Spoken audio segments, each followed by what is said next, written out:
Hello everyone. बच्चों, आज से हम लोग एक नई सीरीज़ की शुरुआत कर रहे हैं और ये नई सीरीज़ आईटी, जेईई और नीट एग्जामिनेशन की प्रिपरेशन कर रहे सारे बच्चों के लिए एक वरदान साबित होगी। बच्चों, 11th-12th की पूरी फिज़िक्स में ऐसे बहुत सारे टॉपिक्स हैं, बहुत सारे कॉन्सेप्ट्स हैं जिनके डायरेक्ट फॉर्मूले, एक स्ट्रेट फॉरवर्ड फार्मूला हमारे पास नहीं होता, बुक में नहीं होता। लेकिन इन टॉपिक से क्वेश्चंस फ्रिक्वेंटली हमारे एग्ज़ाम में आते हैं। हम PYQs को अगर देखेंगे तो अक्सर करके इनसे क्वेश्चन बनते हैं। इन क्वेश्चंस को सॉल्व करने में एग्ज़ाम में हमें लेंदी कैलकुलेशंस करने पड़ते हैं, फिर एक रिज़ल्ट आता है, फिर सॉल्व करते हैं, आंसर आता है। इमेजिन करो अगर इन कॉन्सेप्ट्स, इन फॉर्मूले, इन टॉपिक्स पर अगर हमें एक फार्मूला, एक एक्सप्रेशन मिल जाए तो हमें वो लेंदी कैलकुलेशन नहीं करना पड़ेगा। और अगर आइडिया होगा कि इस टाइप के क्वेश्चन के लिए ये फार्मूला सेट होता है, ये फार्मूला हम लोग यूज़ करने चाहिए, तो जस्ट मैटर ऑफ टाइम उस एक्सप्रेशन में वैल्यूज पुट करना होगा and with in seconds answer आएंगे। और बिलीव करो, मैं इसका तुमको लाइव प्रूफ भी दिखाऊंगा।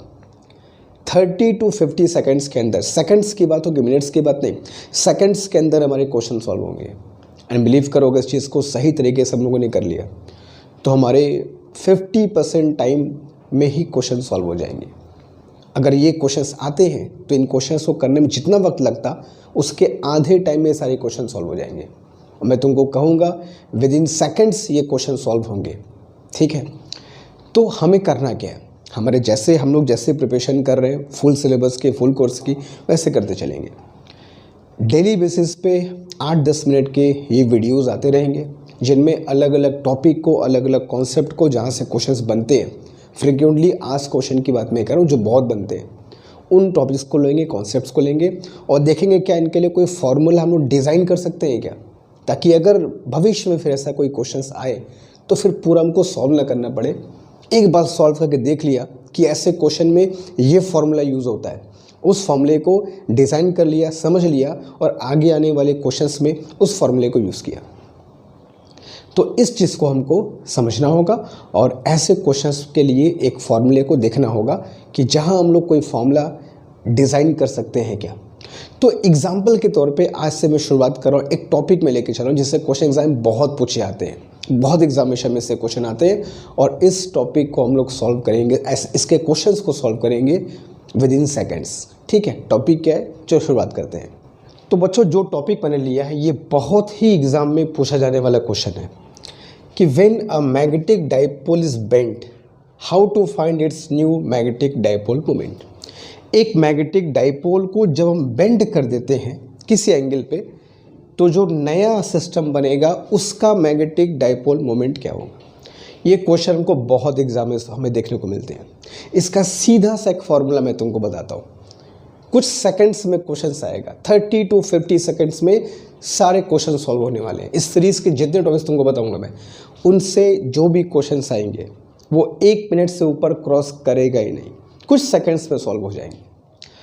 अब जैसे ये एक मैग्नेटिक डाइपोल मोमेंट है, एक बार मैग्नेट है, एक मैग्नेटिक डाइपोल है, इनफैक्ट इसका मैग्नेटिक डाइपोल मोमेंट हमें शुरुआत में m दिया हुआ है। ठीक है, और कह रहे कि इसको बेंड कर दिया गया एक आर्क के फॉर्म में और ये थीटा एंगल पर इसको बेंड किया गया कुछ इस तरीके से। तो नया मैग्नेटिक डाइपोल मोमेंट क्या होगा? इसका सिंपल सा फॉर्मूला होता है, the new magnetic dipole moment will be m dash is equal to 2m by theta in radian into sine theta by 2। That's it, बस हो गया, ख़त्म। m तुमको यहाँ पे दिया रहेगा इनिशियल ओरिजिनल, थीटा दिया रहेगा 30, 60, 90 वॉटेवर जो भी है, वो थीटा बस यहाँ पे रखना है और ये थीटा यहाँ पर बस रेडियन में यूज़ करना होगा, आ जाएगा तुम्हारा नया magnetic dipole moment. That's it, हो गया बस फॉर्मूला। अब इससे क्वेश्चन जब भी आएंगे, एंगल हमको दिया रहेगा, बस वो एंगल यहाँ पे रखना है और झट से कुछ सेकंड्स में आंसर हमारा आ जाएगा।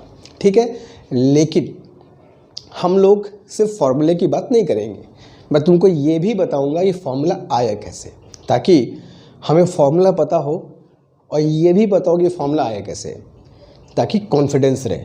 कि हाँ ये फॉर्मूले का तरीका भी उनको पता है। भाई एग्ज़ाम में क्या करना है, एग्ज़ाम में सॉल्व थोड़ी करना है, लेकिन अब भी तो अगर हम उसको देख लें कैसे आता है तो कॉन्फिडेंस और हमारा बढ़ जाएगा। बाकी हमारा काम तो हो ही चुका है, कैसे आता तुमको बताता हूँ। फिर एक एग्जाम्पल भी लेके चलूँगा। मैग्नेटिक डायपोल मोमेंट का फॉर्मूला होता है m × 2l, जहाँ स्मॉल m क्या होता है, पोल स्ट्रेंथ। ये जो दो मैग्नेटिक पोल्स होते हैं इनके पोल स्ट्रेंथ, और 2l क्या होता है, दोनों पोल्स के बीच की दूरी। ये हम सबको पता है, m × 2l। जब मैंने इसको बेंड कर दिया तो ये दोनों पोल्स यहाँ पहुँच गए, ठीक है, इस जगह पहुँच गए। अब मुझे इन दो, अच्छा बेंड करने पर जो पोल स्ट्रेंथ है उस पर फ़र्क नहीं पड़ता है, वो अभी भी स्मॉल m होगा। बस जो पोल्स हैं उनके बीच की डिस्टेंस थोड़ी चेंज हो गई है, और ये नई डिस्टेंस अगर मैं यहाँ से एक लाइन ड्रॉ कर दूँ सीधा परपेंडिकुलर, तो इस नई डिस्टेंस को मैंने मान दिया 2l', जिससे यहाँ से यहाँ तक l' और यहाँ से यहाँ तक भी क्या हो गया, l' हो गया। अब मुझे अगर ये दोनों के बीच की डिस्टेंस मिल जाए, क्योंकि वही तो चेंज करेगी और तो कुछ चेंज करेगा नहीं, m वही रहेगा, आ जाएगा आंसर। कैसे करेंगे देखना। ये लेंथ पूरा 2l है, ठीक है, और ये है इसका सेंटर, ये है इसका रेडियस, मैंने मान लिया स्मॉल r, और ये आर्क। भाई इस आर्क की जो टोटल लेंथ होगी वो तो शुरुआत वाली 2l ही होगी। तो अगर मैं फॉर्मूला लगाऊं angle is equal to arc upon radius, तो यहाँ से r इज इक्वल टू क्या मिल गया, 2l/θ, ठीक। अब अगर मैं इस ट्राइंगल में लूँ ओ दिस एंड दिस, ये ट्राइंगल में देख रहा हूँ इन 90 डिग्री है। अच्छा ये वाला जो एंगल होगा, ये वाला, ये पूरा थीटा है, तो ये वाला उसका आधा होगा, दैट इज θ/2, ठीक है। अब यहाँ मैं फॉर्मूला लगाऊँ sin θ/2, तो sin θ/2 इज इक्वल टू क्या आ जाएगा, perpendicular upon hypotenuse, that is l'/r। तो यहाँ से l' की वैल्यू क्या मिल जाएगी, r sin θ/2, और r की वैल्यू है 2l/θ, तो what we get is 2l/θ sin θ/2। Clear है। ये सब हमें एग्जाम में ना करना पड़े, बस इसी के लिए फॉर्मूला है। वो तो मैं तुमको समझा लूँ कि फॉर्मूला आया कैसे। एकदम से सिर्फ फॉर्मूला नहीं याद करना है, फॉर्मूला याद करना है, लेकिन सिर्फ फॉर्मूला ही नहीं याद करना है, पढ़ना है। एग्जाम में तो ठीक है, हमको यही यूज़ करना है, जस्ट सेकंड्स में क्वेश्चन आएंगे, लेकिन अगर हम जान लेंगे वो कैसे आया तो और मज़े की बात है। नाउ तो अब क्या होगा, m' क्या होगा, m' दोनों में से एक पोल स्ट्रेंथ और दोनों के बीच की दूरी 2l', तो m is m, 2 is this, और l' की वैल्यू है 2l/θ sin θ/2।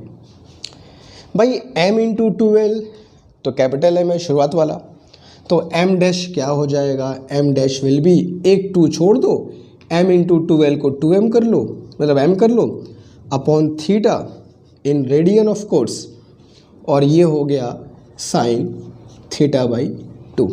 आ गया हमारा फॉर्मूला।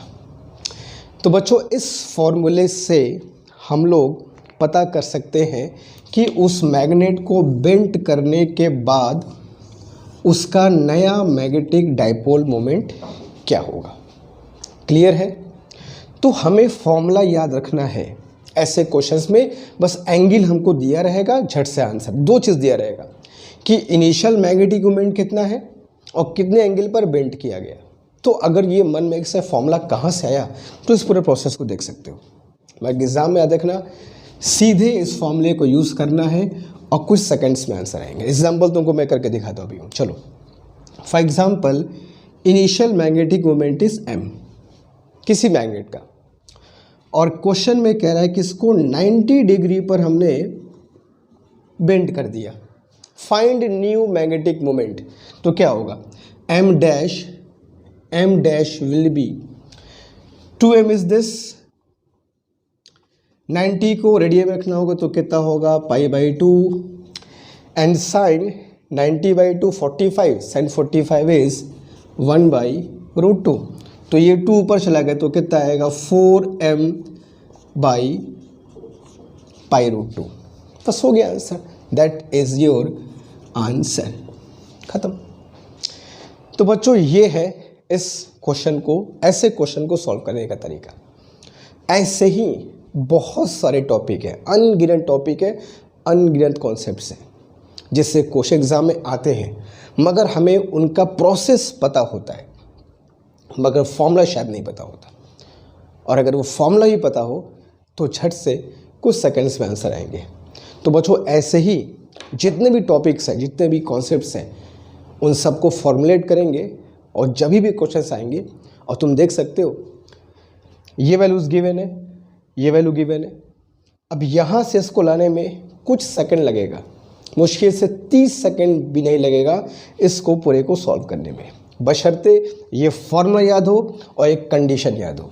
ठीक है, तो ऐसे ही बच्चों और हमारे पास कॉन्सेप्ट्स हैं, आते रहेंगे और इसको प्रिपेयर करते हो। It will be help you immensely, तुम्हारे टाइम को बहुत सेव करने वाला है और तुम्हारे प्रिपरेशन को एक नई लेवल तक लेके जाएगा। मिलेंगे नेक्स्ट क्लास में ऐसे कुछ और नए कॉन्सेप्ट के साथ, कुछ नए फॉर्मूले के साथ, कुछ अनजाने, कुछ अनदेखे फॉर्मूले के साथ, जो कि बहुत यूज़फुल होने वाले हैं। Thank you so much.